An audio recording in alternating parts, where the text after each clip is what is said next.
Singapore is working towards becoming a smart nation. The vision, as described by Prime Minister Lee Hsien Loong, is a nation where people live meaningful and fulfilled lives, enabled seamlessly by technology. But what will the social impact be, and what's being done to narrow the digital divide? Imelda Saad finds out in this week's Spotlight.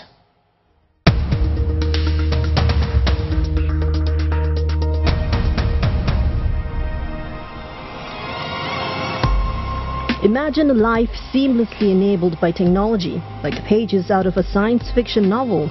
This would be reality in the near future. Singapore embarks on an ambitious plan to become a smart nation. But beyond the gloss, what of its impact on society? Nilanjan Rajhunath is a digital sociologist. She studies the impact of technology on society and says as a smart nation, Singapore has some hard choices to make. Being able to constantly upgrade our skills, that is going to be a hard choice because it's going to mean a sacrifice of time, and we're going to have to find the resources. We're going to also have to think about how we communicate with each other in the future. Are we going to be communicating more online, more offline? Is it going to be a combination of the two?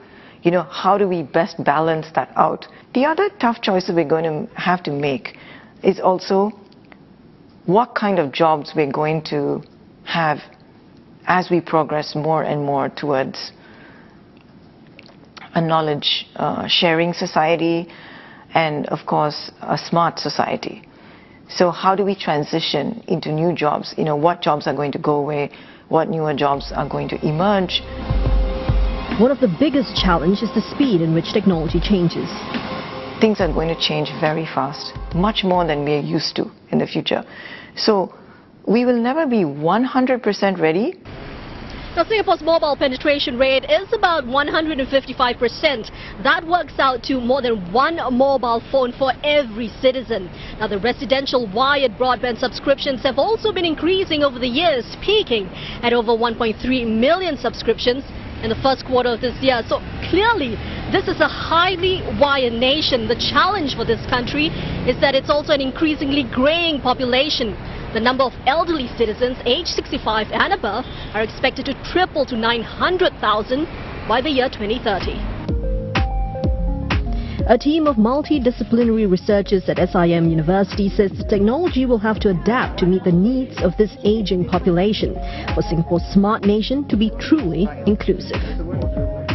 So as we move on and progress, technology will continue to evolve and improve, but we ourselves are actually degenerating in a sense, physically or even in terms of memory, and we find it increasingly a challenge to adopt and use new technology. So something has to be addressed. If not, as we go down in time, there will be a bigger problem in that sense. So the assumption is that, the current generation, the current cohort are more tech savvy, so that won't be an issue. Perhaps it's more a myth in a sense. One area researchers are working on is adaptive design, technology that adapts to the needs of the elderly. Dr. Chan and his team are currently developing a website that can be customized by the user. Usability is really about ease of use. How do you design in the ease of use? So we're talking about look and feel. We're talking about like designing, what should be the text size? How do you organize the information? What are the colors for the different widgets on the screen? So it's very much on how you present information, right? How do you design in the ease of use, ease of learn? These are all very key to producing a positive user experience. But on top of that, at the end of the day, having used the systems, having used the services, do they go away feeling that I really like it? Now, even in highly wired Singapore, 13% of households are without internet access, and of this group, 9% say it's because of affordability issues. So, what of the groups that can't keep up? The Infocomm Development Authority of Singapore has in place a slew of measures to mitigate the potential fallout of a digital divide. For the elderly, there's the Silver Infocom Initiative. It bridges the digital divide among seniors aged 50 and above by addressing differences in educational background, language and Infocom competencies. Since its inception in 2007, it has offered more than 95,000 training places. For needy households with school-going children, there's the enhanced New PC Plus. Households are equipped with new computers or laptops with up to 75% subsidy and 3-year free broadband access. More than 20,000 low-income households have benefited since its launch in November 2006. And most recently, the launch of a $10 million digital inclusion fund. Part of the money will go into a home access program rolled out in April this year to provide low-income households with internet access. The bundle includes a basic computing device, for example, a tablet, and 4 years of fiber broadband connectivity for as low as $6 a month. The program is expected to benefit 8,000 households so far. Close to 300 households have tapped into the scheme. IDA also funds programs by organizations like the Society for the Physically Disabled. One beneficiary is 59-year-old Kamaruddin Ahmad, whose life came crashing down after doctors had to amputate his leg due to complications from diabetes. Having worked in F&B for 15 years, he had limited IT skills to take on a new job.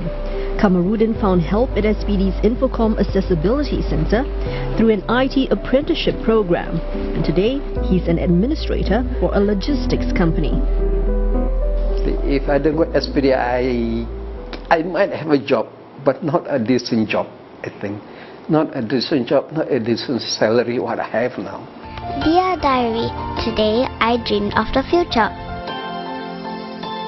I dream that our home will turn into a super smart one.